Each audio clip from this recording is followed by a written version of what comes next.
को पाप से तारती, श्री भागवत भगवान की है आरती, पापियों को पाप से तारती, श्री भागवत भगवान की है आरती, पापियों को पाप से तारती, श्री भागवत भगवान की है आरती, पापियों को पाप से तारती। कर्पूर वारं करुणावतारं संसारसारं भजवेन्द्रहारं सदा वसन्तं वेदारणे भवां भवानी दैवं त्वमेव माता त्वमेव त्वमेव बन्धो त्वमेव त्वमेव पिता त्वमेव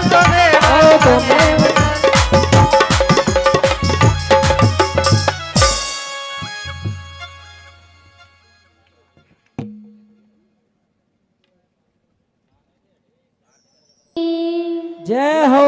श्रीमद् भागवत महापुराण की जय हो। गुरुदेव भगवान की जय हो। श्री सुखदेव मुनि महाराज की जय हो। परीक्षित महाराज की जय हो। गौ माता की जय हो। धरती मैया की जय हो। जय जय श्री राधे श्याम, जय जय श्री राधे श्याम, जय जय श्री राधे श्याम।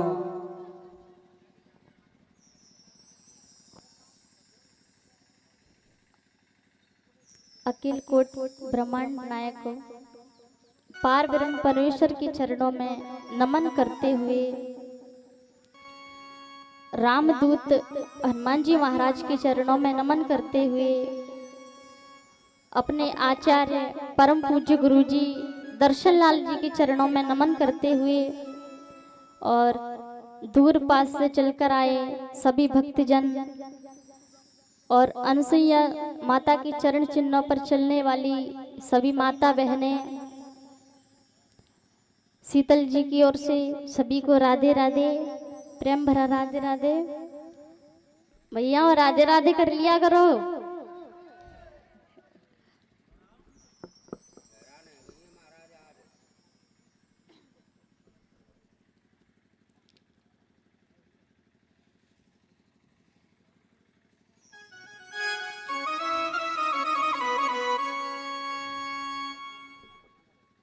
गुरुर्ब्रह्मा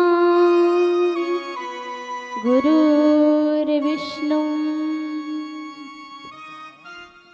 गुरुर्देवो महेश्वरः गुरुर्साक्षात् परब्रह्म है तस्मै श्री गुरवे नमः। कृष्णाय वासुदेवाय हरे परमात्मने प्रणतः क्लेशनाशाय गोविन्दाय नमो नमः। सच्चिदानंद रूपाय विश्वभूतिपत्यादिहेतवे तापत्रय विनाशाय श्रीकृष्णाय वयं नमः। सब द्वारन को छोड़ के आई मैं तेरे द्वार, श्री वृषभान की लाडली निक मेरी ओर निहार। राधा तू बड़ भागिनी कहा तपस्या कीन, तीन लोक तारण तरण सो तेरे आदि। वृंदावन की वृक्ष को मर्म न जाने को, डाल डाल और पात पे श्री राधे राधे हो।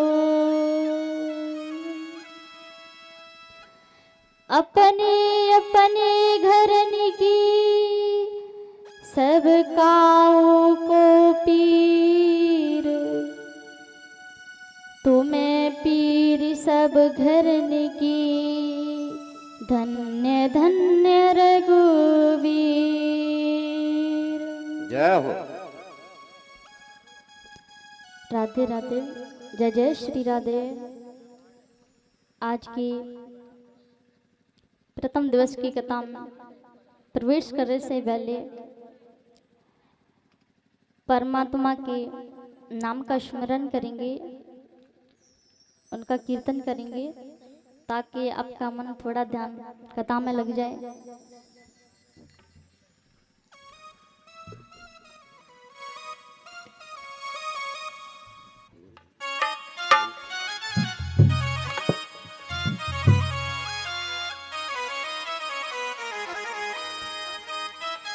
नारायण नारायण श्रीमन्नारायण नारायण नारायण भगवान नारायण नारायण नारायण।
भगवान नारायण नारायण नारायण श्रीवन नारायण नारायण नारायण श्रीमन नारायण नारायण नारायण श्रीमन नारायण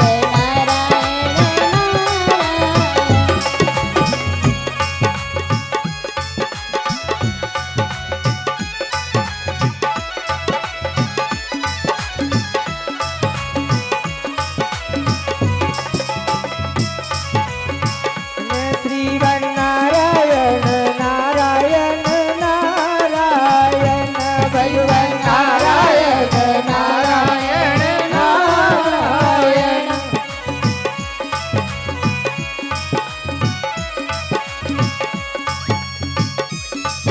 जय हो।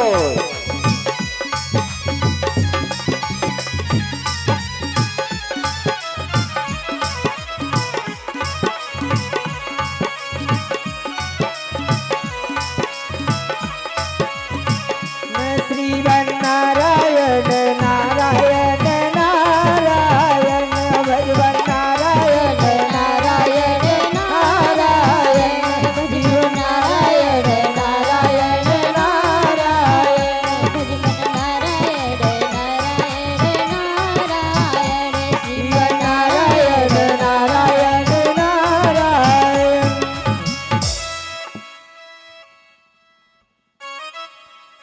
बार सभी प्रेम से जयकारा लगाएंगे। बोली नारायण भगवान की जय हो। चलिए अब समय ना नष्ट करते हुए कथा में प्रवेश करेंगे। आज प्रथम दिवस की कथा है और आप सभी भागवत महात्म में प्रवेश करेंगे।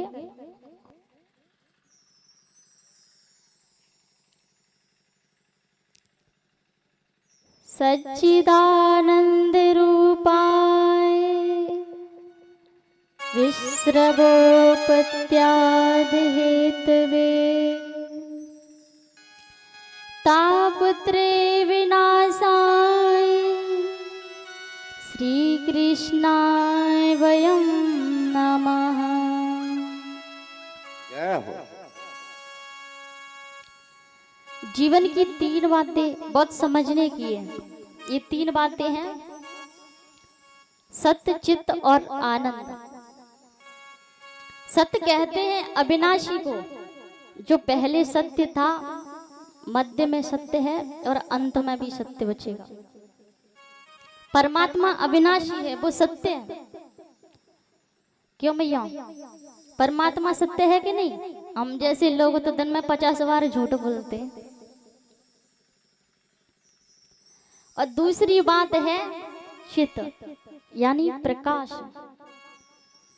जब हम लोगों को अंधेरे में कोई पुस्तक पढ़नी होती है तो हमें लाइट की जरूरत होती है, बल्ब की जरूरत होती है। पर भगवान कभी किसी से लाइट मांगते हैं क्या? नहीं मांगते हैं ना। तो जो स्वयं प्रकाश का स्वरूप है, जो साक्षात प्रकाश है, उसे हम कहते हैं चित्त। और तीसरी बात है आनंद की। ये आनंद क्या है? एसी में कमरे में विश्राम करने का नाम आनंद नहीं है। करोड़ों की संपत्ति कमाना भी आनंद नहीं है। आनंद तो अंदर की चीज है, बाहर होता ही नहीं है आनंद। आनंद कहते हैं आत्मा के ज्ञान को, आत्मा के बोध को। आनंद जो है वो परमात्मा का रूप है। इसलिए सत्य भी श्री कृष्ण है, चित्त भी श्री कृष्ण है और आनंद भी श्री कृष्ण है। जैसे हम इस भूमि पर बैठ के कथा श्रवण कर रहे हैं, वैसे ही एक परम शांति का स्थान है, उसे हम कहते हैं नैमिषारण्य क्षेत्र। मैया पूछ सकती हूँ मैं, कौन सा क्षेत्र कहते हैं? नैमिषारण्य क्षेत्र। और नैमिषारण्य क्षेत्र में 88,000 संत जन विराजमान है। वो सभी ग्रस्त ऋषि हैं, उनको हम कहते हैं शौनकाद ऋषि। उन ऋषियों की बहुत लंबी उम्र है, इतनी लंबी उम्र है उन ऋषियों की कि उनके जीवन में कई बार इंद्र बदल चुके हैं। हजारों वर्ष लंबी है उनकी उम्र। तो उन संतों के बीच में श्री सूत जी का आगमन हुआ। और सूत जी की उम्र कितनी है? केवल 20 वर्ष की है। तो सूत जी को आता देख करके जिन संतों की बहुत लंबी लंबी उम्र थी, वो सभी खड़े हो गए सूत जी को देखकर। आइए महाराज, बड़ी कृपा की पधारी है। अब शौनकाद ऋषियों के इस व्यवहार को देख करके सूत जी बोले कि आप ये क्या कर रहे हैं? मेरा आदर कर रहे हैं, सत्कार कर रहे हैं, क्यों? अब आपके सामने कोई छोटा सा बच्चा आया है, आप उसका आदर करेंगे? खड़े होंगे उसे देख करके? नहीं ना। लेकिन यहाँ पर जिन संतों की हजारों वर्ष लंबी उम्र है, वो संत एक 20 वर्ष के बालक को देख करके खड़े हो रहे हैं, उसका आदर कर रहे हैं, सत्कार कर रहे हैं। शौनकाद ऋषियों के इस व्यवहार को देख करके सूत जी कहते हैं कि मैं तो आपके सामने एक छोटा सा बालक हूं, आप मेरा आदर करने सत्कार कर रहे हैं। तो शौनकाद ऋषि बोले कि हे महाराज, हे सूत जी, आप उम्र में छोटे हैं तो क्या हुआ? शास्त्र कहता है धन वृद्धा बल वृद्धा आयु वृद्धास्ततैव च ते सर्वे अपि ज्ञाने वृद्धांश किंकिरा शिष्य किंकिरा। धन प्राप्ति हो जाए और संसार का कल्याण हो। संतों के पास जाकर के कभी फालतू के प्रश्न करने भी नहीं चाहिए। संतों के पास जाकर के कभी ये मत कहो कि बाबा फैक्ट्री चलेगी कि नहीं, बहू के बेटा होगा कि नहीं। ये काम तो सब वैसे ही होंगे। और खास करके मैयाओं की आदत होती है, कोई संत महात्मा ज्ञानी ध्यानी को याद हो जाए, फिर देखो अपना हाथ दिखाएंगी, महाराज बहू के बेटा होगा कि नहीं। बस यही काम है आपका तो। पर शास्त्र कहता है कि ऐसा नहीं करना चाहिए, क्योंकि संत महात्मा कोई आए तो उससे यही पूछो कि कृष्ण की प्राप्ति कैसे होगी, गोविंद कैसे मिलेगा हमें। शास्त्र कहता है कि संतों का जड़ और अन्न का कण उसे कभी बर्बाद नहीं करना चाहिए। थाली में जो अन्न आपको प्राप्त होता है उसका एक भी कण व्यर्थ ना जाए, इसका प्रयास करो। और संत महात्माओं का आपकी वजह से एक क्षण भी नष्ट ना हो, इसका प्रयास करो। तो शौनकादि ऋषियों ने सूत जी से यही पूछा है कि आप हमें कोई ऐसी कथा सुनाएं कि कृष्ण की प्राप्ति कैसे होगी, हमें कृष्ण भगवान कैसे मिलेंगे। तो सूत जी बोले कि हे ऋषियों, आपने बिल्कुल सही प्रश्न किया है। लोग अपने जीवन को ऐसे ही बर्बाद कर देते हैं। हम लोग जन्म लेते हैं, बड़े होते हैं, वृद्ध हो जाते हैं और मर जाते हैं। जीवन ऐसे ही निकल जाता है। एक बार ध्यान दें कि जीवन क्या है। मान लीजिए कि जीवन एक अजगर सर्प के समान है और उस अजगर ने अपने विशाल मुख को खोल रखा है, उसमें बैठे हैं हम। अब हमारा जीवन कब तक सुरक्षित है, हम कब तक सुरक्षित हैं? जब तक वो अजगर अपना मुख बंद नहीं कर लेता। और जैसे ही अजगर मुख बंद करेगा हमारी मृत्यु हो जाएगी। लेकिन अभिमान हम बहुत ऊंचा करते हैं। रात को 9 बजे लेटे लेटे सोच रहे हैं बगल में जो 28 एकड़ की जमीन है ना, कल उसे अपने नाम करा लेता हूँ। मन बोला फिर क्या करोगे? अरे उसमें इंडस्ट्री लगाएंगे और 200-400 लोग उसमें काम करेंगे, हमारा नाम हो जाएगा। हम रात को 9 बजे लेटे लेटे सब सोच रहे हैं और 10 बजे हार्ट फेल हो गया। सब सोचना विचारना ऐसी व्यर्थ गया। मनुष्य की सबसे बड़ी भ्रांति यही है कि वो चिंता ज्यादा करता है, चिंतन नहीं। अब चिंता को कैसे मिटाएं और चिंतन को कैसे बढ़ाएं, इस सिखाता है हमें श्रीमद् भागवत ग्रंथ। सूत जी कहते हैं कि हे ऋषियों, भागवत की कथा सुनने का अधिकार तो कभी कभी देवताओं को भी प्राप्त नहीं होता। एक बार देवताओं ने सुना कि सुखदेव जी महाराज परीक्षित को भागवत रूपी अमृत पिला रहे हैं, तो वो सभी अपने यहां से कलश लेकर के आए। महाराज इसको अदला बदली कर लीजिए। तो सुखदेव जी बोले कि हे देवताओं, कहां तो श्रीमद् भागवत का अमृत और कहां आपका ये आकाश वाला अमृत आप जो लेके आए हैं, इसकी तो बराबरी नहीं हो सकती। क्योंकि स्वर्ग का अमृत पीने के बाद व्यक्ति को गिरना पड़ता है, संसार में आना पड़ता है। पुनरपि जन्म पुनरपि मरणम पुनरपि जननी जठरे शयनम। जो व्यक्ति स्वर्ग का अमृत पान करता है उसको संसार में आना पड़ता है। हम लोग जन्म लेते हैं फिर मर जाते हैं, फिर जन्म लेते हैं फिर मर जाते हैं। पर जिसने एक बार श्रीमद् भागवत कथामृत का पान कर लिया वो संसार में कभी लौट कर नहीं आता, उसकी तो आवागमन की छुट्टी हो जाती है। तो सुखदेव जी ने देवताओं को भागवत रूपी अमृत नहीं पिलाया, तो देवता ने जाके ब्रह्मा जी से शिकायत कर दी। तो ब्रह्मा जी ने एक पल्ले में दुनिया के सारे साधनों को रखा और दूसरे पल्ले में केवल श्रीमद् भागवत को विराजमान किया। जब दोनों को तोला तो श्रीमद् भागवत की तुलना में सारे साधन हल्के पड़ गए। ब्रह्मा जी बोले कि हे देवताओं, ये भागवत कोई पोथी नहीं है, ये भागवत कोई किताब नहीं है, भागवत तो साक्षात श्री कृष्ण का स्वरूप है।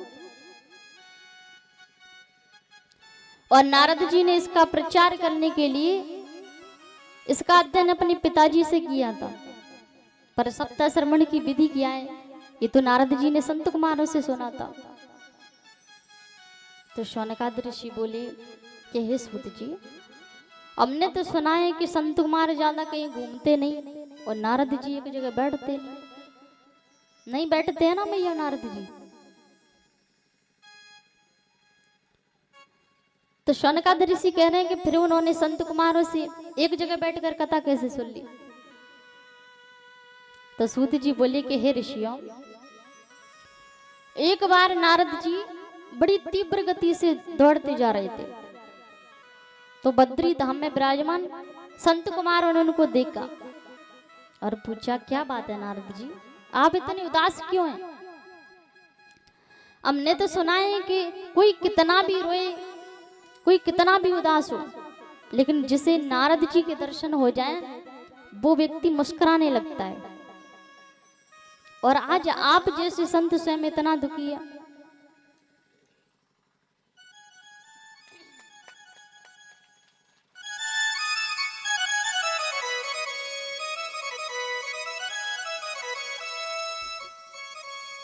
राधे।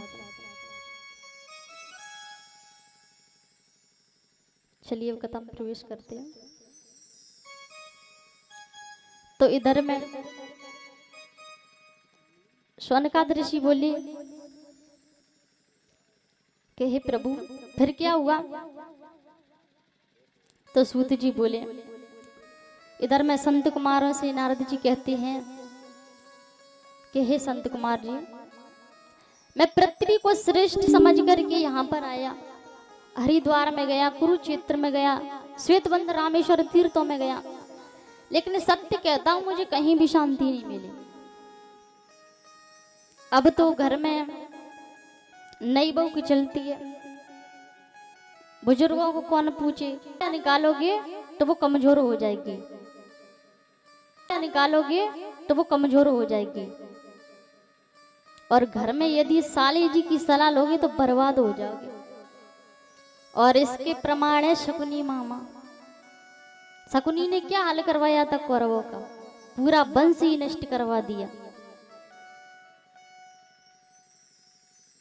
नारद जी कहते हैं कि हे संत कुमार जी, मुझे कहीं भी शांति नहीं मिली। कलयुग ने लोगों की बुद्धि को इतना बिगाड़ दिया है कि कोई भी सत्य नहीं बोलता है। अगर कोई सत्य बोल दे तो मानो हरिश्चंद्र जी के बाद हमारा ही नंबर है। और जब मैं श्री धाम वृंदावन में गया तो मैंने एक कौतुक देखा। एक स्त्री के पास में दो वृद्ध पुरुष पड़े थे। मैं उनके पास गया, उस माता का नाम था भक्ति, और जो पुत्र पड़े हुए थे वृद्ध वो ज्ञान वैराग्य थे। वो कलयुग के प्रभाव से दोनों बूढ़े हो गए थे। अब आप बताइए मैया, आपको बूढ़ा होना चाहिए कि यहाँ पर आपके पुत्रों को?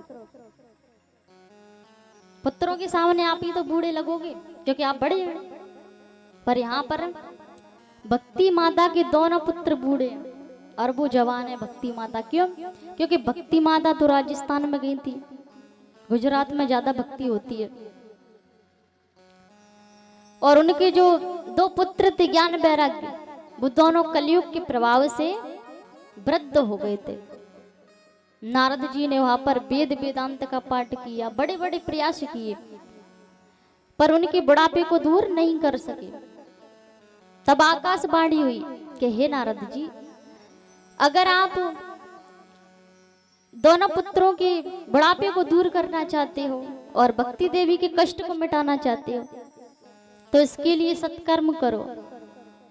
अब मैं आप लोगों की शरण में आया हूं।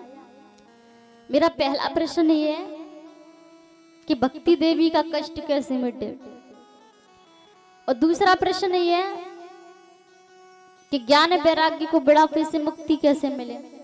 तीसरा प्रश्न ये है कि आकाशवाणी ने किस सत्कर्म के विषय में कहा है। तो संत कुमार जी बोले कि हे नारद जी, अगर भक्ति देवी के कष्ट को मिटाने का और भक्त ज्ञान वैराग्य के बुढ़ापे को दूर करने का यदि कोई सर्वोत्तम साधन है तो वो है श्रीमद् भागवत ग्रंथ। आप सप्ताह ज्ञान यज्ञ करो। तो नारद जी कहते हैं कि अरे मैंने तो वहां पर वेद वेदांत का पाठ किया था। जब वेद वेदांत के पाठ से कुछ हुआ नहीं तो केवल श्रीमद् भागवत से क्या होगा। तो संत कुमार जी बोले कि हे नारद जी, वेद वृक्ष है और भागवत उसका फल है। वेद रूपी कल्प वृक्ष का अमृतमय फल ही तो श्रीमद् भागवत है। बिना वृक्ष के फल कभी होता है क्या। और जो फल, जो स्वाद पेड़ में होता है वो फल में होता है नहीं ना। पेड़ में स्वाद नहीं होता है, फल में स्वाद होता है। तो ऐसे ही वेद वेदांत का जो रसमय सार है वही तो भागवत है। तो संत कुमार ने आसन लगा दिए, चारों भाई विराजमान हो गए और श्रीमद् भागवत का आयोजन किया उन्होंने। नारद जी बैठ गए, सामने 3 आसन बिछा दिए भक्ति ज्ञान वैराग्य के लिए और कहा कि हे भक्ति माता, हम आपके कष्ट को मिटाने के लिए और भक्ति ज्ञान वैराग्य के बुढ़ापे को दूर करने के लिए श्रीमद् भागवत कथा सुनने हैं, आप यहाँ पर विराजमान हो जाएं। तो भक्ति देवी अपने दोनों पुत्रों के साथ आए। इस प्रकार ज्ञान वैराग्य पुष्ट हो जाते हैं और श्रीमद् भागवत कथा सबका भला करने वाली है। बोलो भागवत महापुराण की जय हो। चलो एक भजन हो जाए ताकि मैया थोड़ा नाच ले।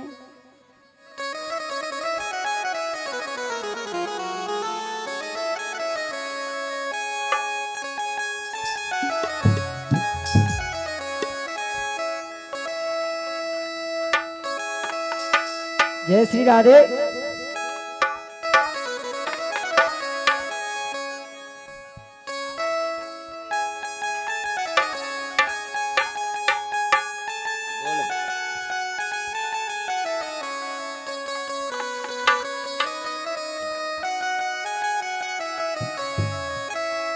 हो वृंदावन में हुक्म चले बरसाने वाली का, वो मेरा श्याम दीवाना है उस राधे रानी का।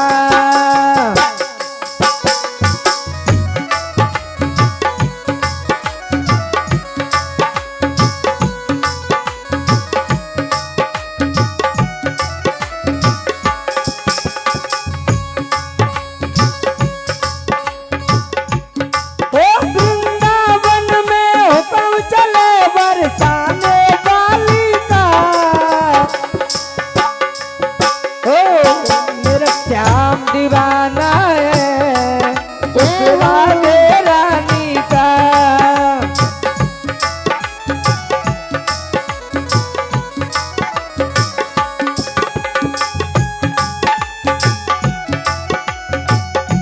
मैया जिसका नाचने का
चलो आएंगे बिहारी। राधे राधे रट चलो आएंगे बिहारी। आएंगे बिहारी चले आएंगे बिहारी। आएंगे बिहारी चले आएंगे बिहारी। ओ राधे राधे, ओ राधे राधे रट चलो आएंगे बिहारी।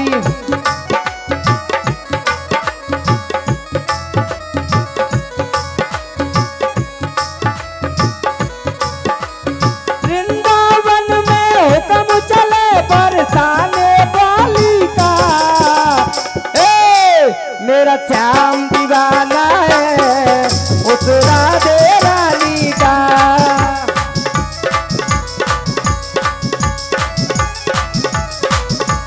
ओ मेरा श्याम दीवाना है उस राधे रानी का।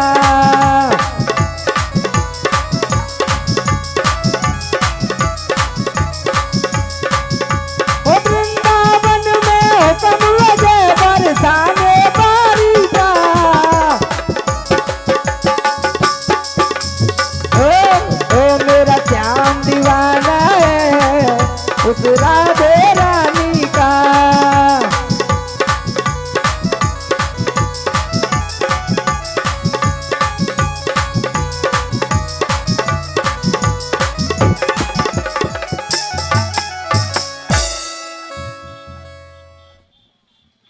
बोली नारायण भगवान की जय हो। अब आत्मदेव की कथा श्रवण करेंगे।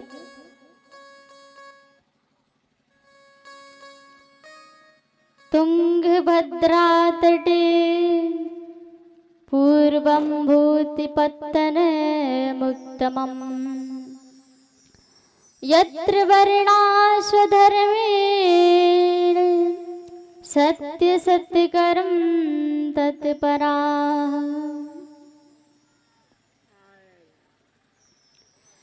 तुंगभद्रा नदी के किनारे एक नगर कुंदनपुर था, जहाँ चारों वर्णों के लोग अपने अपने धर्मों के अनुसार रहते थे। उसी नगर में एक आत्मदेव ब्राह्मण रहते थे। आत्मदेव ब्राह्मण बहुत ज्ञानी ध्यानी थे, शास्त्रों की ज्ञाता थे, और उनकी पत्नी का नाम था धुंधली। धुंधली दुनिया भर की बात बनाने वाली, सदा झगड़ा करने वाली बकवास औरत थी। लेकिन जो आत्मदेव ब्राह्मण थे वो 6 कर्म करने वाले थे। 6 कर्म कौन से करते थे? 1 विद्या पढ़ना, 2 विद्या पढ़ाना, दूसरा यज्ञ करना, तीसरा यज्ञ कराना, चौथा दान देना और दान लेना। लेकिन जो धुंधली थी, धुंधली का अर्थ समझती है मैया आप? जिसकी बुद्धि पर अज्ञान का पर्दा हो उसी को धुंधली कहते हैं। जो आत्मदेव ब्राह्मण थे उनके कोई संतान नहीं थी, तो उन्होंने संतान प्राप्ति के लिए दान करना शुरू कर दिया। गौ दान, वस्त्रों का दान, भूमि का दान।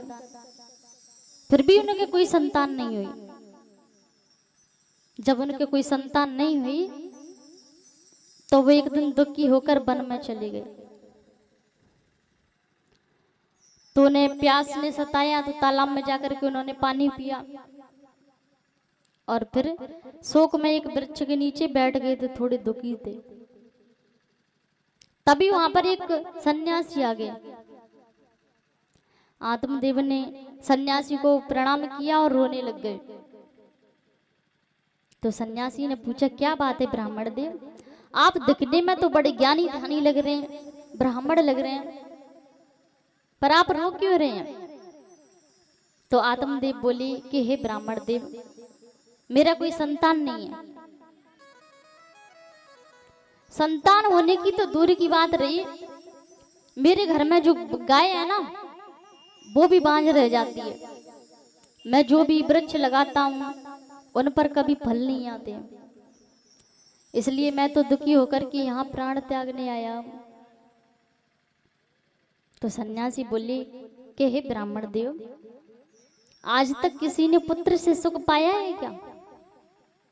महाराज अंग ने पुत्र से क्या सुख, कंस से क्या सुख मिला?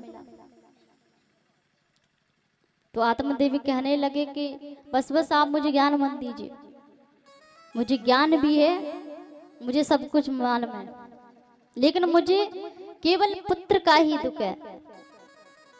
और मेरी ही क्या बात है, पुत्र न होने की पीड़ा तो महाराज दशरथ को भी हुई थी।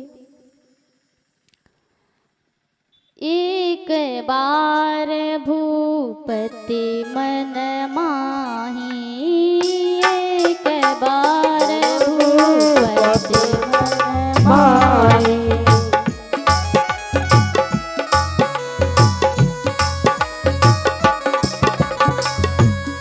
एक बार भूपति मन माही, एक बार भूपति मन माही, एक बार भूपति मन माही, एक बार भूपति मन माही।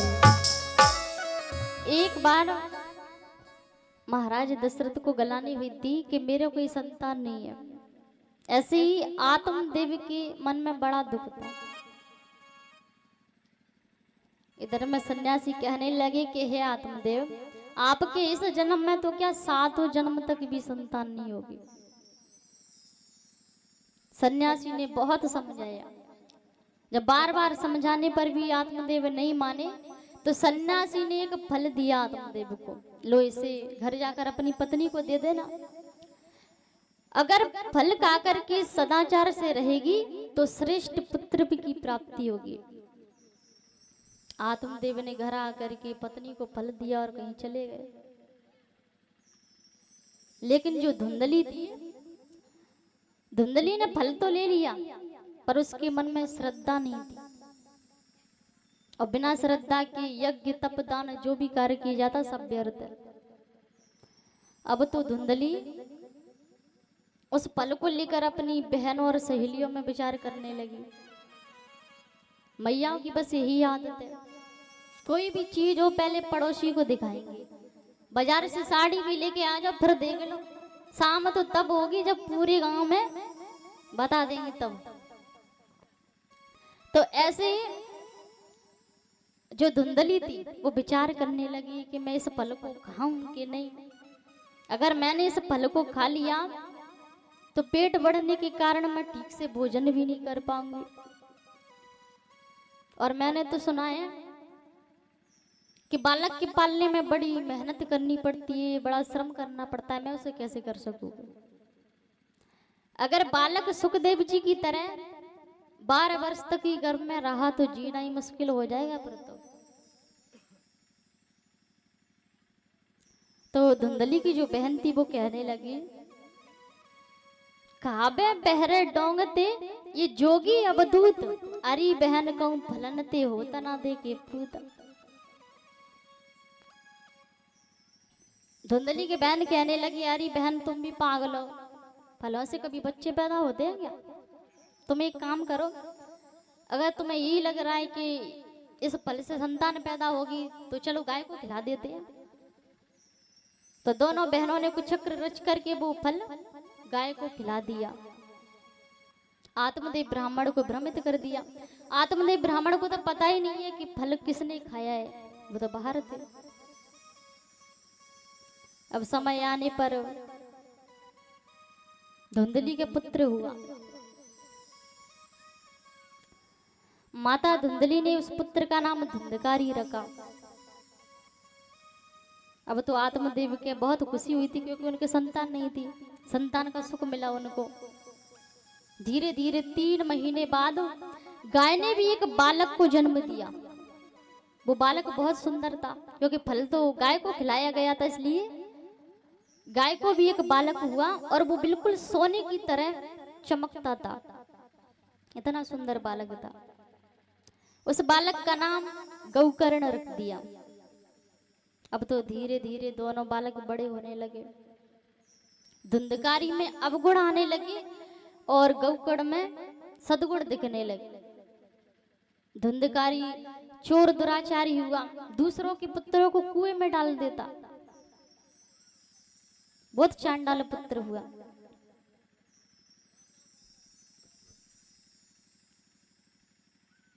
तो आत्मदेव जी उसके आचरणों को देख करके बहुत दुखी होते। तब गौकर्ण से कहते हैं कि हे पुत्र, मुझे उस सन्यासी ने बहुत समझाया था, पर मैंने उसकी बात नहीं मानी।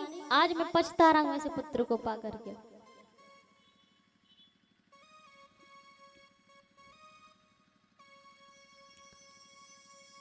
तो धीरे धीरे अब तो गौकर्ण ने उनको समझाया और कहा कि हे पिताजी, धुंधकारी तो आपका पुत्र है। तो गौकर्ण आत्मदेव जी कहने लगे कि हे गौकर्ण जी, धुंधकारी पुत्र नहीं, वो तो चांडाल है, जो माँ बाप की सेवा ना करे, संत सेवा ना करे, उसे चांडाल ही कहते हैं। आप एक काम करो पिताजी, वन में जाकर के भगवान का भजन करो। आत्मदेव ने वन में जाकर भगवान का भजन किया और तपस्या में लीन हो गए, स्वर्गवास हो गए। अब तो धुंधकारी अपनी माता को और अधिक परेशान करने लगा। माता से कहने लगा कि बता दे, तूने धन कहाँ छुपा के रखा है, नहीं तो तुझे लातों से मारूंगा। तो धुंधकारी ने एक दिन दुखी होकर के अपनी आत्महत्या कर ली, क्योंकि बहुत ज्यादा परेशान हो गए। रोज रोज कोई परेशान करता है तो फिर वो व्यक्ति मरेगा नहीं तो क्या करेगा। धुंधकारी उसकी भी मृत्यु हो जाती है। जो गौकर्ण जी हैं वो तीर्थ यात्रा को चले जाते हैं। अब तो धुंधकारी 5 वेश्याओं को अपने घर में ही रखने लगा, क्योंकि माता पिता है नहीं है और भाई था वो भी तीर्थ यात्रा को चला गया। अब धुंधकारी के घर में धन नहीं रहा तो वो चोरी करके धन लाता है। वेश्याओं को इस बात का पता चल गया कि धुंधकारी चोरी करके धन लाता है, किसी दिन पकड़ा जाएगा और इसके साथ हम भी पकड़े जाएंगे। तो वेश्याओं ने एक दिन, धुंधकारी शराब के नशे में पड़ा हुआ था, उसको रस्सियों से बांध दिया और मारने लगे। जब वो नहीं मरता है तो उसके मुंह में जले हुए अंगारे भर दिए। अब तो धुंधकारी ने अपने प्राण त्याग दिए। सूत जी महाराज कहते हैं कि हे ऋषियों, धुंधकारी पापी होने के कारण प्रेत योनि को प्राप्त हुआ। अब तो वो भूख प्यास से व्याकुल रहने लगा। गौकर्ण जी ने सुना कि धुंधकारी का प्राणांत हो गया है, तो भी गया में जाकर के श्राद्ध करने लगे, पिंडदान किया। कुछ समय बाद गौकर्ण जी घूमते घूमते अपने नगर में आए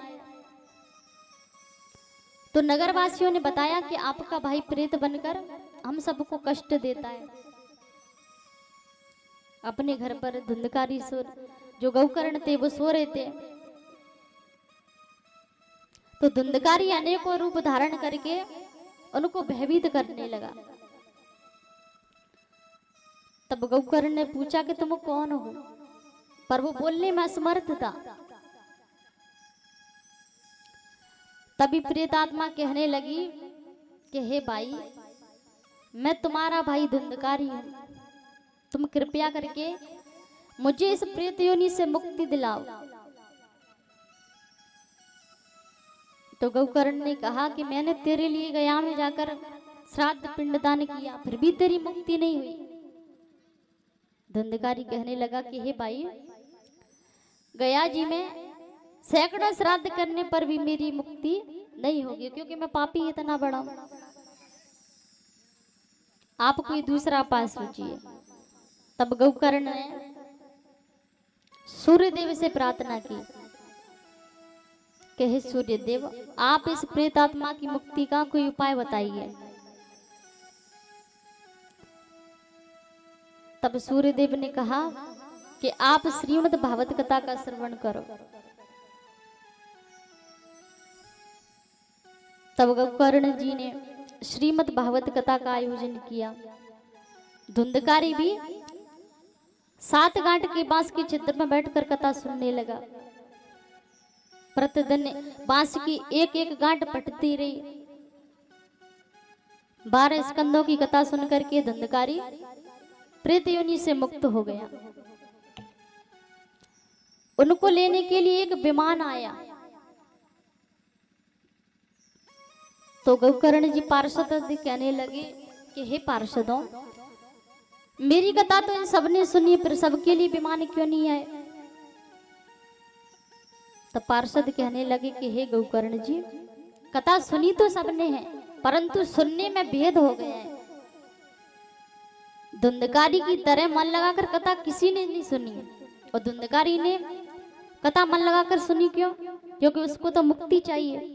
उसने बांस में बैठ करके मन लगाकर कथा सुनी, इसलिए उसकी मुक्ति हुई।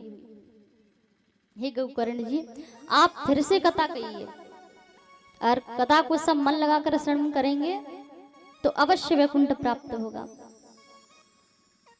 तब गौकर्ण जी ने पुनः श्रावण मास में कथा सुनाई तो सबकी मुक्ति हुई। अंत में भगवान आए और सबको विमान में बैठा कर गौलोक धाम को चले गए।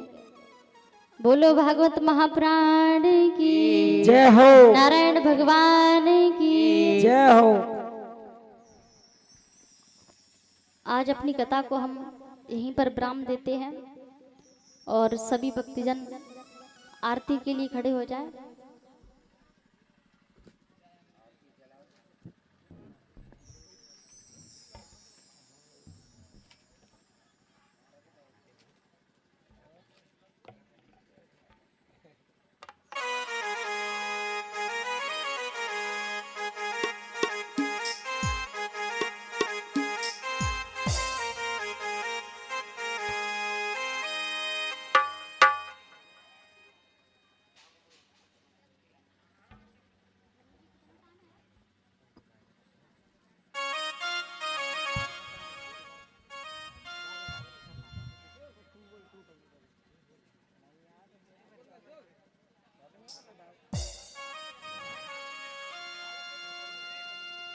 अबे यार,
पापियों के पाप से ये तारती।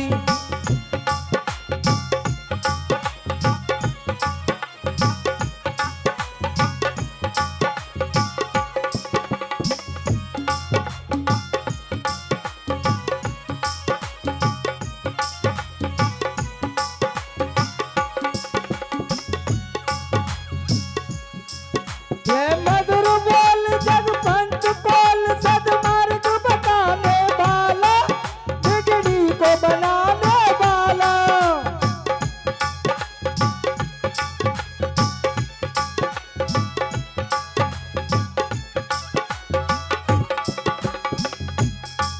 ये मधुर बोल जग पंच बोल सदमार्ग बताने वाला, बिगड़ी को बनाने वाला।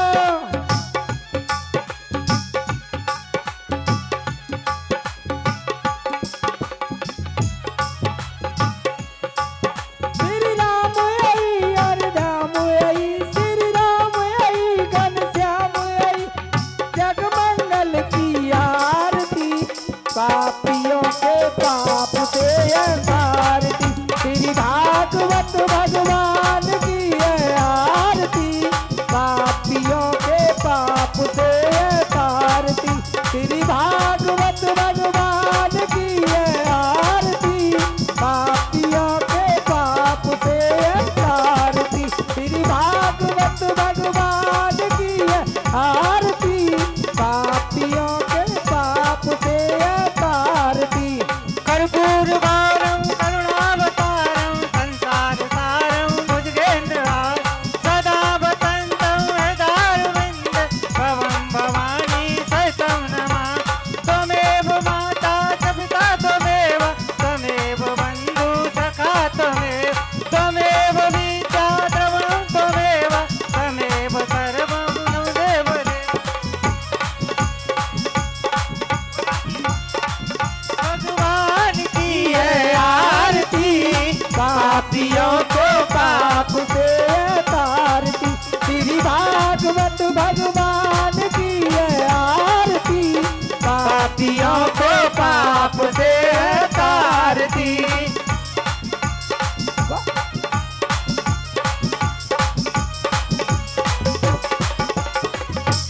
तारती।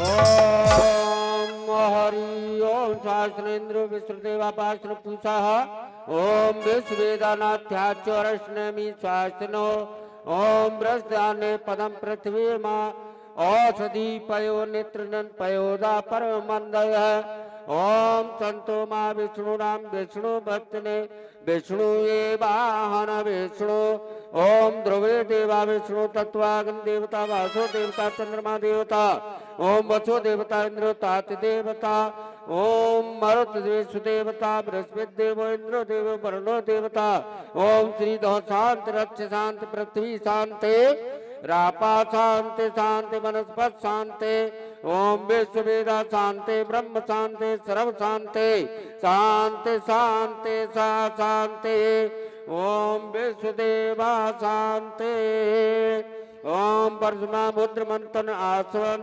रुद्राय तस्मये ओम हरिओम समते ब्राह्मणे तन ज्ञान दष्टिवे नमः ओम हरिओम नाना सुगंध पुष्पाणि यथा कालोद्भवानि च पुष्पांजलिर्मया दत्ता ग्रहाणात् परमेश्वरा।